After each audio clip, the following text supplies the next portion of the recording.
লক্ষ্মীপুরের রায়পুর উপজেলার ৯ নং ইউনিয়নের উৎমারা গ্রামে কিশোর গ্যাংয়ের হামলার প্রতিবাদে মানববন্ধন ও বিক্ষোভ কর্মসূচি করেছে এলাকাবাসী। শনিবার দুপুরে রায়পুর থানার সামনে কর্মসূচি অনুষ্ঠিত হয়।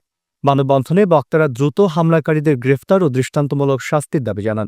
বক্তব্য রাখেন স্থানীয় শাহাদুল্লাহ মাঝি বাড়ির জামে মসজিদের খতিব মাওলানা মাহবুবুর রহমান। বৈষম্য বিরোধী ছাত্র আন্দোলনের জেলা সংগঠক রায়হান হোসেন সহ অন্যান্য সচেতন নাগরিকবৃন্দ। তারা বলেন, এই হামলা শুধুমাত্র একটি বিচ্ছিন্ন ঘটনা নয়, এর পেছনে সামাজিক অস্থিরতা ও ন্যায় বিচারের প্রশ্ন জড়িত। রায়পুর থানার অফিসার ইনচার্জ নিজামুদ্দিন ভূঁইয়া বলেন, ঘটনার পর মামলা হয়েছে এবং আসামিদের গ্রেফতারে অভিযান অব্যাহত রয়েছে।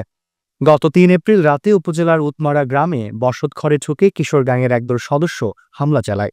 এতে গুরুতর আহত হন জাহাঙ্গীর আলম ৬০, তার ছেলে জাবের হোসেন ১৭, মেয়ে শারমিন আক্তার ২৫ ও ভাই আবুল কাশেম ৩৬।